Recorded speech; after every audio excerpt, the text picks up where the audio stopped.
ನಮ್ಮ ಮೆಟ್ರೋ ಬೆಂಗಳೂರಿನ ಹೆಮ್ಮೆ. ಬರೀ ಬೆಂಗಳೂರಿಗೆ ಮಾತ್ರ ಸೀಮಿತವಾಗಿದ್ದ ಮೆಟ್ರೋವನ್ನ ಅಂತರ್ ಜಿಲ್ಲೆಗೂ ವಿಸ್ತರಿಸಬೇಕು ಅನ್ನೋ ಟಾಪಿಕ್ ಬಂದಾಗ ತುಮಕೂರು ನೆನಪಾಗಿತ್ತು. ಈ ಹಿನ್ನೆಲೆಯಲ್ಲಿ ಒಂದು ರಿಪೋರ್ಟ್ಗಾಗಿ ಟೆಂಡರ್ ಅನ್ನ ಕರೆದಿದ್ರು. ಅದಕ್ಕೆ ಇವತ್ತು ಕೊನೆಯ ದಿನ. ಹಾಗಾದ್ರೆ ರಿಪೋರ್ಟ್ಗಳು ರೆಡಿ ಇದೆಯಾ? ಏನ್ ಹೇಳುತ್ತೆ ಟೆಂಡರ್ ಕರೆದಿರೋರು ಯಾರೆಲ್ಲ ಭಾಗವಹಿಸ್ತಾ ಇದ್ದಾರೆ, ಯಾವೆಲ್ಲ ಕಂಪನಿಗಳು ನೋಡ್ತಾ ಹೋಗೋಣ.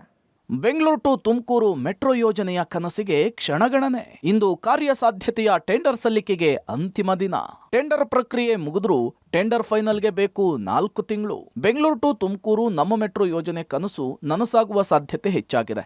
2 ನಗರಗಳ ನಡುವಿನ ಮೆಟ್ರೋ ಯೋಜನೆಯ ಕಾರ್ಯ ಸಾಧ್ಯತಾ ವರದಿಗಾಗಿ ಕರೆದಿದ್ದ ಟೆಂಡರ್ಗೆ ಇವತ್ತೇ ಅಂತಿಮ ದಿನವಾಗಿದೆ. ಅನೇಕ ಕಂಪನಿಗಳು ಕಾರ್ಯಸಾಧ್ಯತೆಯ ವರದಿಗಾಗಿ ಟೆಂಡರ್ ಸಲ್ಲಿಕೆ ಮಾಡಿವೆ. ಆದರೆ ಈ ಟೆಂಡರ್ ಫೈನಲ್ ಆಗಿ ಕಾರ್ಯಸಾಧ್ಯತಾ ವರದಿ ಆರಂಭವಾಗಬೇಕಾದ್ರೆ ಇನ್ನೂ 3-4 ತಿಂಗಳು ಕಾಯಲೇಬೇಕಿದೆ. ಹೌದು, 52.41 ಕಿಲೋಮೀಟರ್ ಮಾರ್ಗದಲ್ಲಿ 19 ಎತ್ತರದ ನಿಲ್ದಾಣಗಳ ನಿರ್ಮಾಣ ಮಾಡಲಿಕ್ಕೆ ಯೋಜನೆ ರೂಪಿಸಲಾಗಿದೆ. ಮಾದಾವರ ನಿಲ್ದಾಣದಿಂದ ಪ್ರಾರಂಭವಾಗುವ ಮೆಟ್ರೋ ಮಾರ್ಗವು ತುಮಕೂರು ಬಸ್ ನಿಲ್ದಾಣದವರೆಗೂ ವಿಸ್ತರಿಸುವ ಗುರಿ ಹೊಂದಿದೆ. ಬಹುನಿರೀಕ್ಷಿತ ಈ ಯೋಜನೆಯು ತುಮಕೂರು ಬೆಂಗಳೂರು ನಡುವಿನ ಸಾರಿಗೆ ಸೌಲಭ್ಯವನ್ನು ಮತ್ತಷ್ಟು ಸುಲಭವಾಗಿಸಲಿದೆ. ಈ ಸಂಬಂಧ ಬಿಎಂಆರ್ಸಿಎಲ್ಗೆ ಹಲವು ಗುತ್ತಿಗೆದಾರ ಕಂಪನಿಗಳಿಂದ ಕಾರ್ಯಸಾಧ್ಯತೆಯ ವರದಿ ಸಲ್ಲಿಕೆಯಾಗಿದೆ. ಆದರೆ ಸದ್ಯ ಚುನಾವಣಾ ನೀತಿ ಸಂಹಿತೆ ಜಾರಿಯಾಗಿರುವ ಕಾರಣ ಈ ಯೋಜನೆ ಕಾರ್ಯಸಾಧ್ಯತೆಯ ವರದಿ ಟೆಂಡರ್ ಫೈನಲ್ ಆಗುವುದಕ್ಕೆ 4 ತಿಂಗಳು ಕಾಯಬೇಕಿದೆ.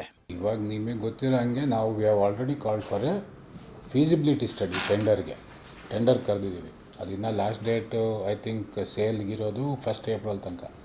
ಅದಾದಮೇಲೆ ಯಾರ್ಯಾರು ಅದರಲ್ಲಿ ಪಾರ್ಟಿಸಿಪೇಟ್ ಮಾಡ್ತಾರೆ, ಯಾರ್ಯಾರು ಅದಕ್ಕೆ ಬರ್ತಾರೆ ಅನ್ನೋದು ಅದಾದಮೇಲೆ ಇವ್ಯಾಲ್ಯೂಯೇಷನ್ ಮಾಡಬೇಕಾಗುತ್ತೆ. ನಾವು ಇವ್ಯಾಲ್ಯೂಯೇಷನ್ ಆದಮೇಲೆ ನಾವು ಅದು ಸ್ಟಡಿ ಬಗ್ಗೆ ನಾವು ಅವರಿಗೆ ಕೊಡಬೇಕಾಗತ್ತೆ.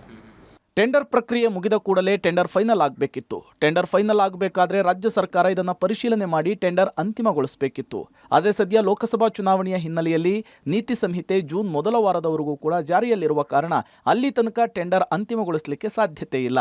ಇನ್ನು ನೀತಿ ಸಂಹಿತೆಯ ಬಳಿಕ ಸರ್ಕಾರ ಈ ಬಗ್ಗೆ ಸಂಪೂರ್ಣ ಮಾಹಿತಿ ಪಡೆದು ಟೆಂಡರ್ ಅನ್ನು ಅಂತಿಮಗೊಳಿಸಲು ಕೆಲ ಸಮಯಾವಕಾಶ ಬೇಕಾಗಬಹುದು. ಈ ಎಲ್ಲ ಕಾರಣದಿಂದ ಸದ್ಯ ಕಾರ್ಯಸಾಧ್ಯತೆಯ ವರದಿ ಟೆಂಡರ್ ಸಲ್ಲಿಕೆ ಮುಗಿದ್ರೂ ಸಾಧ್ಯತೆಯ ವರದಿ ಕೆಲಸ ಆರಂಭವಾಗುವುದು ವಿಳಂಬವಾಗಲಿದೆ. ಇವಾಗ ಎಲ್ಲ ಪ್ರಾಜೆಕ್ಟ್ಗಳಿಗೂ ಒಂದು ಗುರಿ ಯಾವಾಗ ಬರುತ್ತೆ ಅಂದರೆ ಅದೆಲ್ಲ ಅಪ್ರೂವಲ್ ಆಗಿ ಅದಕ್ಕೆ ಯಾರೋ ಒಬ್ಬರು ಬಂದ ಮೇಲೆ ಅದಕ್ಕೆ ಇಷ್ಟು ಟೈಮ್ ಅಂತ ಇರ್ತದೆ ಕನ್ಸ್ಟ್ರಕ್ಷನ್ಗೆ. ಬಟ್ ಅದ್ರ ಮುಂಚೆ ನಡೆಯುವಂಥ ಫೀಸಿಬಿಲಿಟಿ ಸ್ಟಡೀಸು ಅವೆಲ್ಲ ಇಷ್ಟು ಕಾಲಮಿತಿಯಲ್ಲಿ ಮಾಡಬೇಕು ಅಂತಲೂ ಇರುತ್ತೆ.